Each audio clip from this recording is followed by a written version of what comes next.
At the end of 2024, I made a conscious decision to pause my podcast, and I kind of gently just want to put in a bit of a trigger warning here. It's very important for me to share this part of my story with you because I have then been able to extract some really incredible lessons that I think that you can really benefit from hearing as well. Hello, everyone, and welcome back to the Rebecca Adiehill Show. I am so excited to be back here with you all. It's been a year. I took an intentional break for the podcast and it has been 13 months. 13 months. And I have missed you guys. I have missed having conversations every single week and getting weekly messages that you are tuning in, listening to the podcast. But I knew that it was the best decision for me to take a break from the podcast. But I'm ready and I'm very, very, very excited to be back. Now, when I paused the podcast, I did my final episode back at the end of 2024, and my final podcast was the interview I did with Dan Martell. And we had an incredible conversation. But since I stopped the podcast, I actually did not announce as to why I made the decision to pause the podcast. So today, for those that have been long-term listeners, for those that are new in my world, hello, welcome. I'm so happy and grateful that you're here. But I kind of just want to peel back the curtain and kind of just give you a bit of an insight of what last year was like for me, why I made the decision to pause the podcast, and kind of some lessons that I extracted from last year. And also my intention and focus stepping into 2026 as well. We are going to be launching episodes every single week. And if you are listening today on our launch day, it's actually my birthday. So happy birthday to me. And I thought, what better way than to relaunch the podcast on my actual birthday. So I'm so excited that you are here and tuning in today. So we are going to be dropping weekly episodes from now on, and there will be some solo episodes. I'm going to have some incredible interviews and guests coming in as well.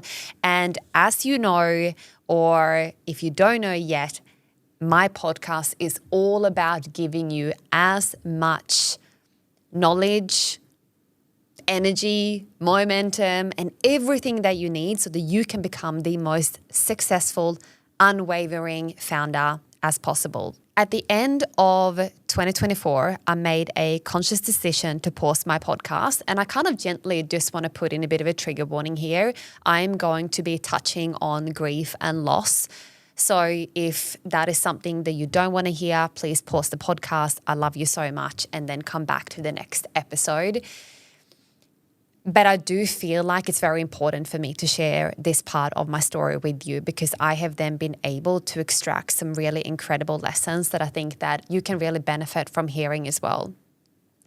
So at the end of 2024, December 2024, I decided to pause the podcast because 5 months prior to that, my life got turned upside down and I lost my brother-in-law in the most horrific way.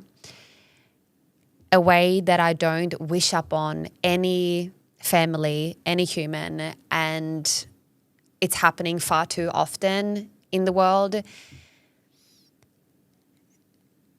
And when I'm telling you that it has changed us to our core, me, my husband, our children, my in-laws, our entire family, our extended family, everyone has been so impacted by this. Now, I made a commitment to see out from July until December. I made a commitment to see out the rest of the season for the podcast. But as I was now navigating this heartbreaking grief and learning to hold not only myself, but my husband, my in-laws, my 3 beautiful children in this grief, and learning how we could even continue living when there is so much pain and heartbreak. Now, to strip it back even further, a few months prior to me losing my brother-in-law, I had landed a bit of a dream collaboration with a brand called Silk Laundry. Now, I shop a lot at Silk Laundry, and I had one of their store managers reach out to me to come and host an event for women in business and to do a keynote and to then, pick an outfit and to share some magic with founders that would have attended this event. That event was 2 days, 48 hours after I woke up to the news of losing my brother-in-law. And there was not one part of me that thought there is any possibility of me showing up to that event. And a day before, and obviously my head was just running 1,000 miles an hour. And I was just thinking to myself, I need to cancel this event. There is no way that I can show up to this event. So I spoke to my in-laws, I spoke to my husband, and they told me, Rebecca, do not cancel this event. You are not allowed to cancel this event. And I said to them, there is no way that I will be able to stand there in a pretty dress sharing my magic with the world when my heart is shattered, when our entire family has been broken into a million pieces. And they begged me to follow through and get it done. And they said, please do it for Cohen. He would not want you to cancel this event because this has happened. You have to do it for him. And I remember just sitting in such a dark place where I could not even see myself getting up in the morning, to then having to go and get my makeup done, to then put on a beautiful dress and to be in a room of women who's there to essentially draw on my energy. And my brother and I at the time, we're like, okay, we're going to get this done. And I made this promise to my in-laws and to my husband and to Cohen. And I made this promise and I said, we're going to do this. And I showed up to the event and I just felt this energy. I'm getting goosebumps as I'm saying this. I just felt this energy come over me where I'm like, I just have to get in the zone and get this done. And these women, and I was like, there is no way that I would tell anyone, because as soon as I even mention it, I would break down in tears. So I decided not to tell anyone. The only people that knew in the room, it was my brother and I. And I zipped up and I had this powerful energy come over me where I was able to deliver the most heartfelt keynote that was full of energy, that was full of love and openness, full of lessons and full of the quote unquote normal Rebecca magic that I would share with the world, even though I was holding so much pain in my body, and even though my mind was so consumed with so much confusion and hurt and pain.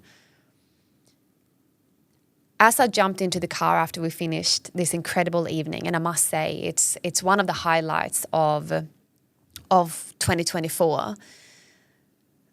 Looking back at that, I have no idea. I can't even remember what I said, who I interacted with, but I just remember getting in the car and I was so freaking proud over myself that I followed through and I made the commitment to everybody around me.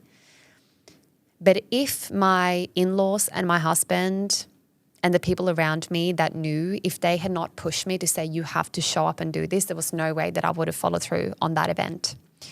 But looking back, I'm so glad that I did, because it taught me something really, really valuable. And that is holding duality in a level that I have never experienced in my life. Holding a level of darkness and understanding in darkness, there is also light. And in pain, there is also happiness. There is also joy. And I think when you are navigating something really difficult, you think for a moment that it's not possible to hold that level of duality. But in reality, I have never felt more powerful in my life when I accepted and when I realized that duality actually get to exist. And then as the months sort of went on, I had to learn to live with this new way of living in loss and grief and holding my children in this and my husband and everybody around me, including myself.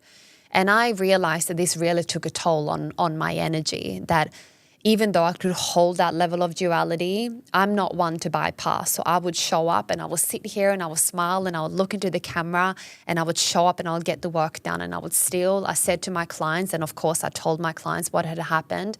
And I said to them, please let me hold you. Please let me continue to hold you.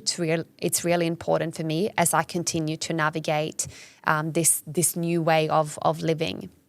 And my clients were so wonderful to me at the time, like so beautiful.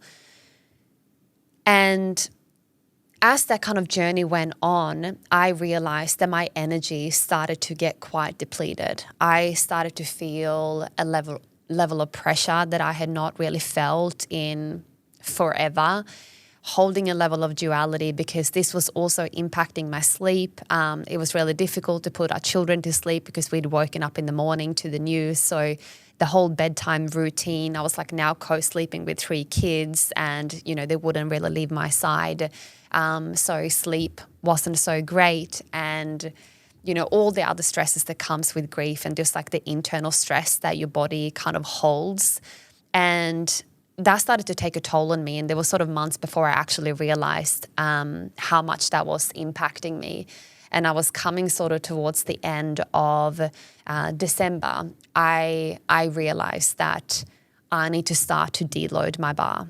And the most powerful thing that I can actually do is I'm holding this duality because I'll go to work, I'll show up and I'll smile, I'll look at the camera, I'll go and deliver great coaching and mentoring sessions to my clients, and I'll come home and I'll cry. And I'll cry in the morning and I get up and I get dressed and I come into work and I'll do it again. And I come home and I'll cry and I go to bed and I'll wake up and I'll do it again.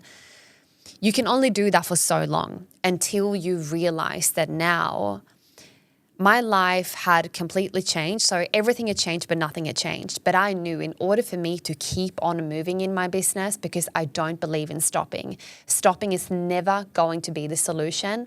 But what you need to realize is that you will now operate with a different capacity, because what you used to pour your energy into, and now you need to take some of that and pour that into a different area of your life. My husband needed a lot more of my time. My children needed a lot more of my time. I needed more time for me as well to be able to process and sit in my stillness. So with my schedule and with the new energy and then time I had to pour into other areas of my life, I knew that something had to change. So, and this is where a concept that I believe is one of the most powerful concepts that you can adapt to, and that is deloading the bar. Looking at your schedule, especially when you are in a season, I so believe in slowing down to speed up. If you're in a season where you actually want to grow more, if you're in a season where you want to double your income, where you're in a season where you just want to grow more, I do believe that there is so much power in slowing down. And slowing down does not mean stopping or doing less, but slowing down in certain areas. And there is a concept called deloading the bar. And I use this analogy a lot around going to the gym. If I keep on squatting every single day, and every single day I just pack on more weights, but I never stop, I never have a rest day, but more weights, keep on going, what's going to happen? I'm going to fall. I'm going to collapse. I'm going to injure myself. And potentially, if I injure myself, I'm going to be out for months. That is not how you hit your PB. That is not how you sustain long-term health from a fitness aspect. And that is not how you sustain long-term success in business. Sometimes the most powerful thing that we can actually do is to deload the bar. And when we deload the bar, we are able to be more consistent. We are able to look at our form, get the form right, making sure that we can then start to stack weights over time. But without deloading, we cannot add more on. So I want to talk you through what deloading the bar actually looked like for me and what I decided to actually let go of. And the first thing I decided to stop was the podcast. And that was a really hard decision because I love my podcast. I love sitting here talking to you, getting weekly messages from how much my podcast is landing with you. It was also a great funnel for my business as well. And I really, really loved it. It's such an incredible tool for me in my business, but I knew it was not essential in my deloading of the bar season I was stepping into. So I let go of my podcast. 2, I also decided to stop one core program that was paying me really, really well, hundreds of thousands of dollars. But I knew, and this is another really powerful concept, sometimes you have to be willing to let go of $1 million if you want to make 10. Sometimes you have to be willing to let go of $1 million to then go and make 10. And I know that is not going to make sense to every single one of you. But when you understand that capacity and time is actually your greatest asset, you won't be afraid to let go of things that are keeping you at a certain level. And in order for you to get to the next level, you must be willing to let go of the things that you are doing over here so that you then can create the capacity to take you up here. So I made a decision to let go of one program. And it wasn't because it wasn't working. It wasn't because it was something wrong with the people in it. It was simply because I knew that I had to let something go that I was giving a lot of time and energy into and rather redirect that focus to another area of my business. I also started to say no. I get a lot of podcast interview requests for me to go on other people's podcasts. And I was in a season of saying no. I was saying no to a lot of quote unquote opportunities that I got that perhaps people would say, like, why would you say no to that? Because I had a greater vision. And sometimes you have to learn discernment and you have to learn to actually say no because you know what trajectory and what path you are on. And that's not always easy because some of the opportunities that I got, they were very exciting. And I'm sure I would have loved every minute of it. But I also knew in the power of learning to say no. I also stopped running retreats. And this is another, thing that I've done for many years that I've had a lot of success in running really powerful luxury business retreats.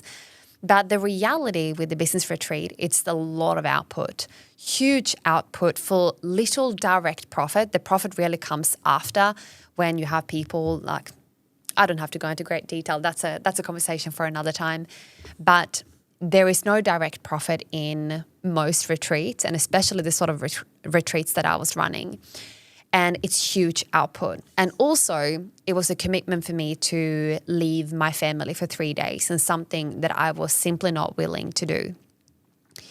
Another thing I said no to as well was that I had just started writing my book. I knew that I was not in the right headspace or even frequency to be able to write the sort of book that I want to write that is coming your way.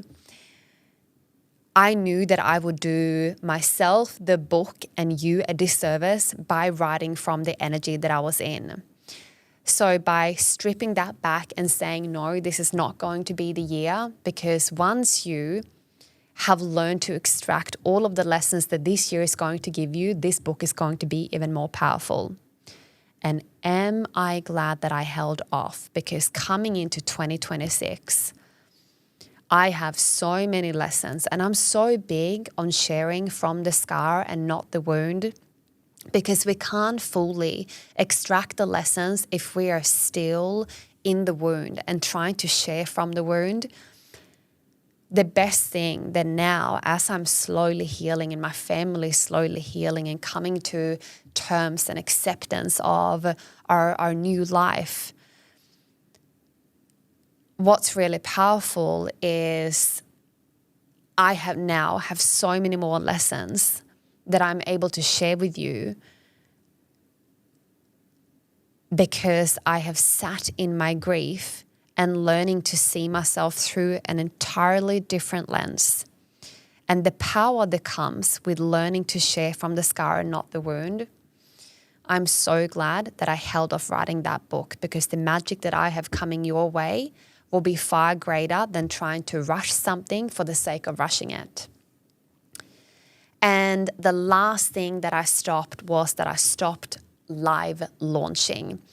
I took any form of pressure or timeline on myself or my business. I took it completely out of the picture, because once you have a timeline, you know that there is like an extra level of stress and pressure. And that was the last thing that I needed. So I removed any form of live launching and just decided to have a really beautiful rhythm where I could have these beautiful organic conversations just come into my world without pressure. And I'm so glad that I did that, because if I would have continued to operate under a live launch model, I knew that pressure wouldn't gotten the better of me, given I was not in the best headspace. And last year was all about this beautiful energy of grounded momentum. I don't know about you, but I always set a word for the year. And funny enough that the word for this year actually has not quite dropped in for me yet. I have a few that I'm kind of playing into, but it's still to sort of drop in for me. I feel like I need to give it like another week or two. And it's not something I rush, because once I decide on a word or a 2-word combo, like I fully embody that. So it has to be right. So the word for 2025 was grounded momentum. Feeling really grounded, really spacious, but incredible momentum. Incredible momentum forward. And I often believe, and I often speak about the concept of energy, momentum, demand, and an upward spiral of how to ultimately create more demand in your business.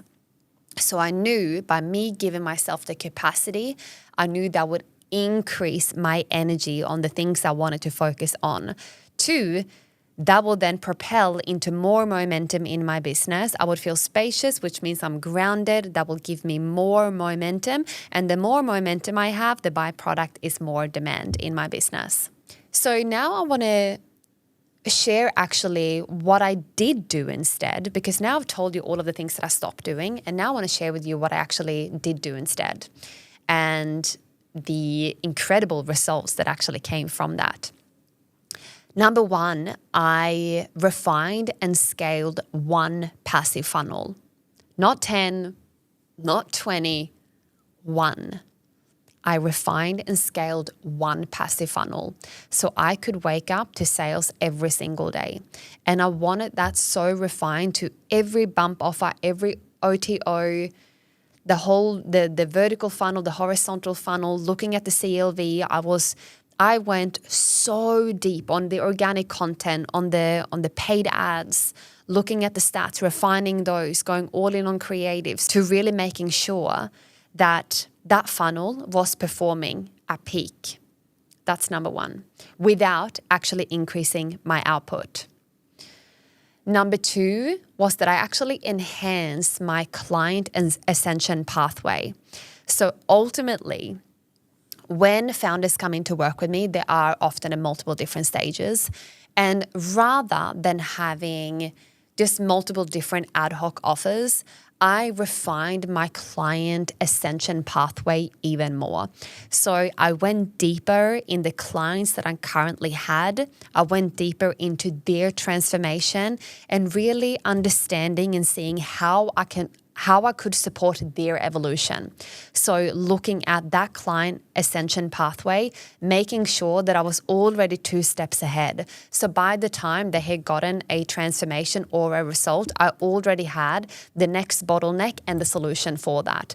Now, the byproduct of that was that my client results went up and my retention rates actually increased, because now I had a beautiful ascension pathway. They got incredible results. My retention increased, and the byproduct is ultimately more revenue through the door. And the third thing is that I really doubled down on my organic content. Now, I am sure that you have also felt that social media is not what it used to be. The reach that we used to get, the growth that we used to have, and I know that's a really vague metric. And if you're listening to this, I will never teach you how to grow on social media because all I care about is conversion and results and cash in the bank.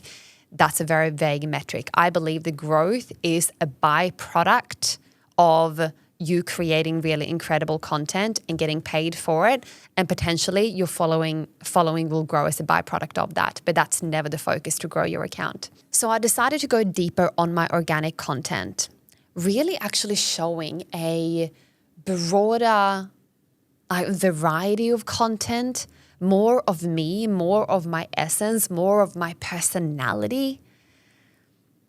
And there is no coincidence why I would have people feeling so connected to my brand, because if you even want to pierce through in a market in 2026, but you can tell from a mile away that all of your content is written by ChatGPT and you can't even write your own Instagram stories or any hook, any content, no nothing, you are not going to pierce through. It will just like repel people like there is no tomorrow.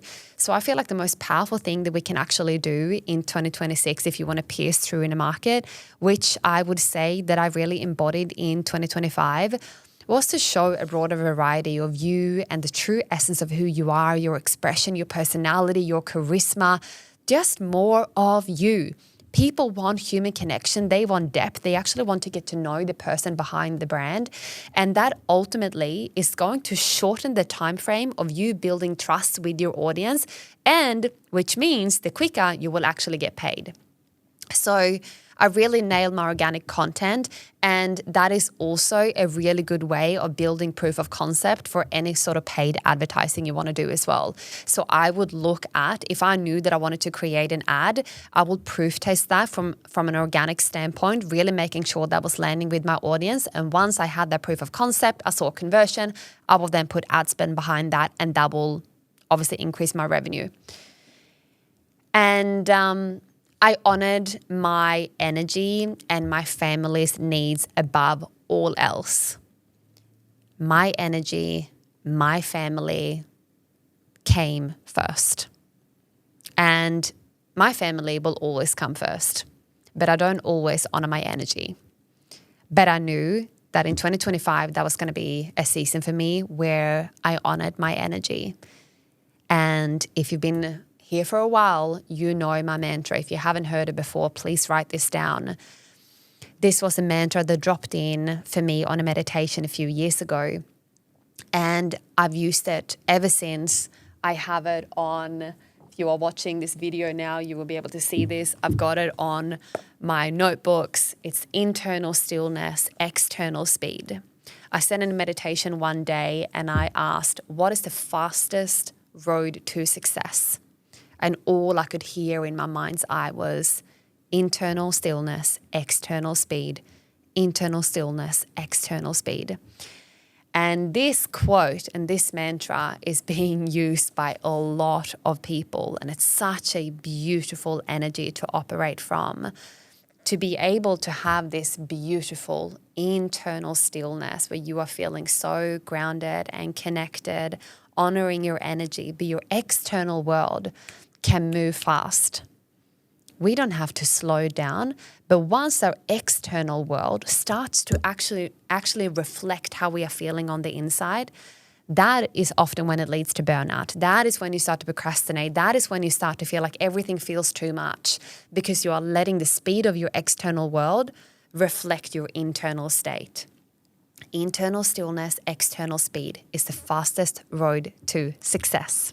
And the byproduct of all of this, by operating my 2-word combo, grounded momentum, deloading the bar, and doubling down on things that I knew would propel me forward. The byproduct is that I booked my first ever international keynote that I delivered in London in November last year, which was just the most incredible time. 2, I also had my biggest year in business to date.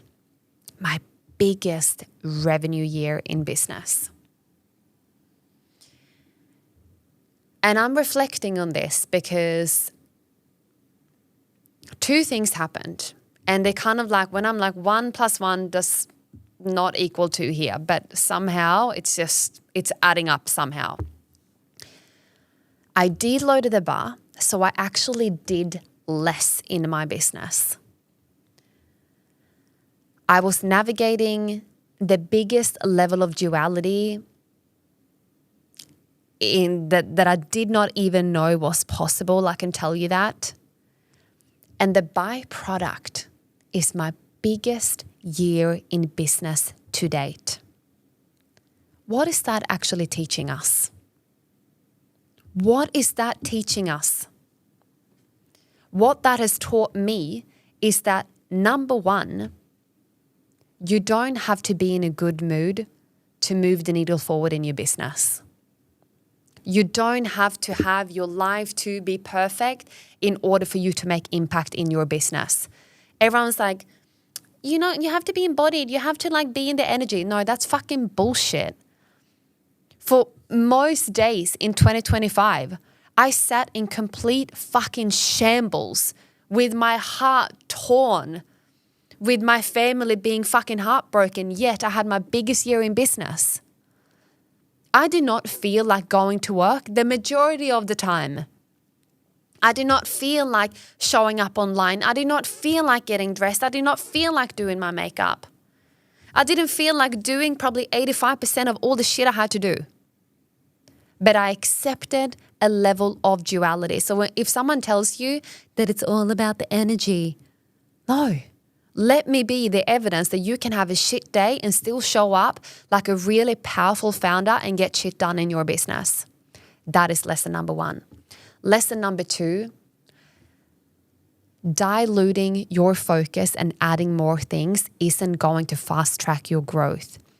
Deloading the bar and going deeper is actually what's going to fast track you to the outcome that you want.